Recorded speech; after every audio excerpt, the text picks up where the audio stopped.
मित्रांनो, आज आपण इयत्ता 6वी गणित पाहणार आहोत. त्यामध्ये एक्सरसाइज जी फर्स्ट आहे ती पाहणार आहोत. त्याच्यामध्ये तुम्हाला काय दिलेले प्रश्न दिलेले आहेत आणि त्याच्यावर ऑप्शन दिलेले आहेत आणि त्या ऑप्शनवरून आपल्याला काय करायचं आहे, उत्तर लिहायचं आहे. मी तुम्हाला वाचून दाखवते. Select the correct option. What shape will be formed of carrom pieces are placed one on top of the other. त्यांनी काय सांगितलेले, कॅरम बोर्डच्या ज्या सोंगट्या असतात त्या सोंगट्या एकावर एक ठेवल्यानंतर कोणती आकृती तयार होईल असं विचारलेलं आहे. समजा बघा, ह्या सोंगटी, इथं एक सोंगटी, ही ह्या सोंगटीवरती आणखी एक दुसरी अशी सोंगटी ठेवली, अशी सोंगटी ठेवली. ह्याच्या वेळेस एकावर एक सोंगट्या ठेवण्यात येणार आहे. त्यावेळेस ती काय होणार आहे, या पद्धतीची डायग्राम तयार होईल बघा, या पद्धतीनं.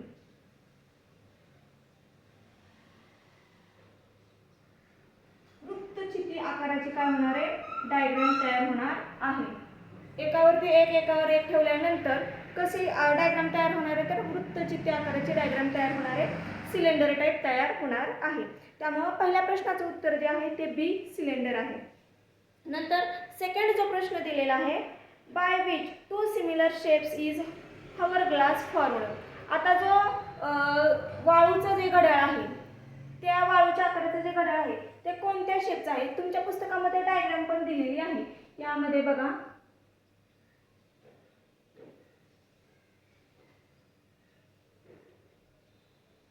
या टाईपचं आहे. कोणते दोन समान शेप तयार होत आहेत, तर कोणत्या आकाराचे दोन समान शेप तयार होतात, म्हणजे शंकूच्या आकाराचे. ह्याचं उत्तर जे आहे ते डी कोण असं आहे, क्वेश्चन नंबर सेकंडचं. आता तिसरा जो प्रश्न आहे तो पाहूया. Which of the following shape is not a 3 dimensional. की 3 डायमेन्शनल नाही आहे, त्रिमिती नाही आहे. कोणता स्टेप नाही आहे, पर्याय दिलेले आहेत, स्क्वेअर, सिलेंडर, कोन. आता ह्या चारही पर्यायांचा जर विचार केला, स्क्वेअर, सिलेंडर आणि कोन हे कशा आहेत, अवकाशात जागा व्यापणारे आहेत आकृत्या. पण स्क्वेअर जे आहे ते काय करता येत, आपल्याला प्रतलावरती काढता येतं, म्हणून ह्याचं उत्तर काय आहे, स्क्वेअर, चौरस असं आहे. आता क्वेश्चन सेकंड जो दिलेला आहे, क्वेश्चन सेकंड आहे, draw 3 dimensional figure from the number given below and write the names. त्यांनी आपल्याला काही माहिती दिलेली आहे. माहितीच्या आधारावरती आपल्याला ती डायग्राम कशाची आहे ते ओळखायचं आहे. तर बघूया आपण.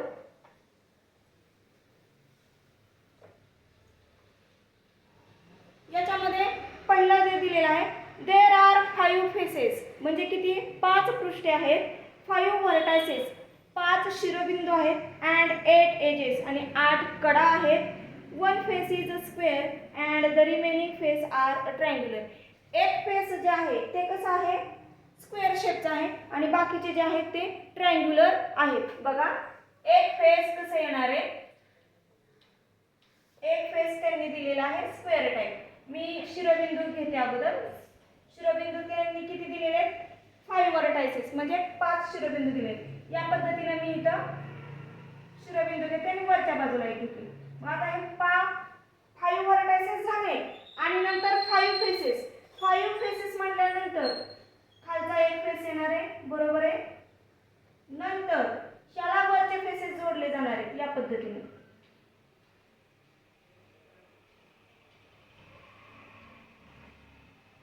बघा, नीट डायग्राम कडे पहा.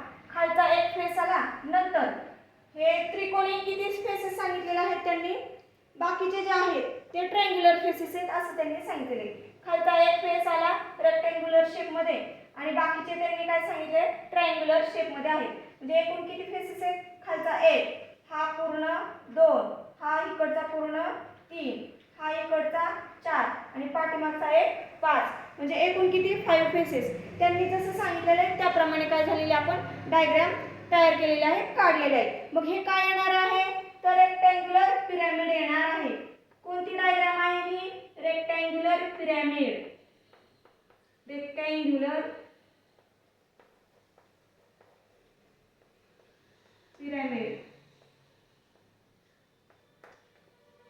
रेक्टँग्युलर पिरॅमिड येणार आहे.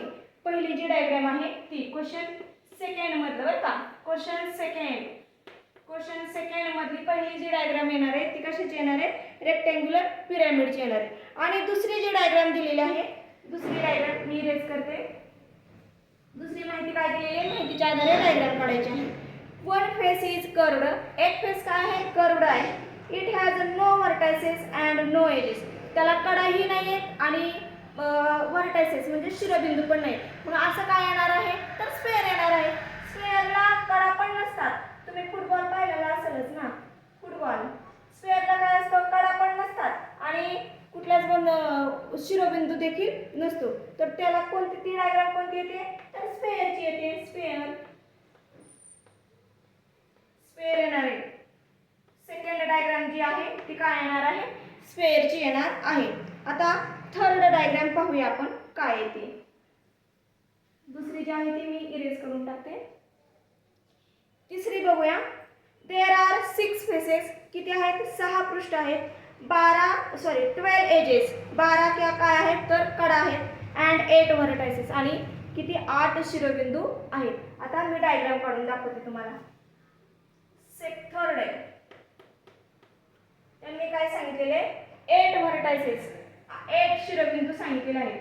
मी डायग्राम काढते.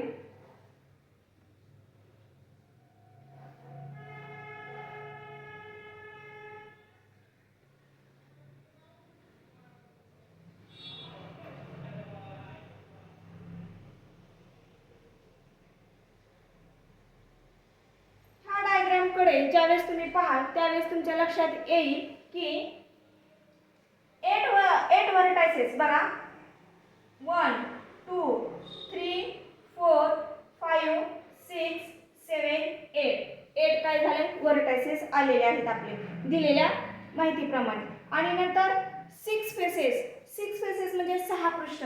6 पृष्ठ आहेत का ते पाहूया.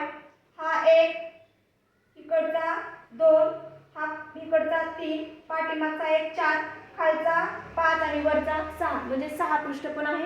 6 चारही बाजूचे 4 पृष्ठ, खालचा आणि वरचा असे मिळून किती झाले, 6 पृष्ठ आहेत. आणि नंतर काय सांगितले, 12 एजेस, कडा 12 आहेत का ते पाहूया. 1 2 3 4 5 6 7 8 9 10 11 12 म्हणजे कडा पण किती आहेत, कडा 12 कडा आहेत. हे काय, ही कोणती डायग्राम तयार होतीये, तर रेक्टँग्युलर प्रिझम. कोणती डायग्राम तयार होती, रेक्टँग्युलर प्रिझम. Rectangular prism. 3 नंबरची जी डायग्राम आहे ती कोणती आहे, तर रेक्टँग्युलर प्रिझमची आहे. आता चौथी जी डायग्राम दिलेली आहे ती पाहूया. There is a 1 curved face, 2 circular edges and 2 flat faces. 2 circular edges आहेत. तिसरी डायग्राम मी इरेज करते. एक कर्वड फेस आहे आणि 2 circular edges and 2 flat faces. ही कशाची डायग्राम येणार आहे, तर वृत्तचित्तीची डायग्राम येणार आहे.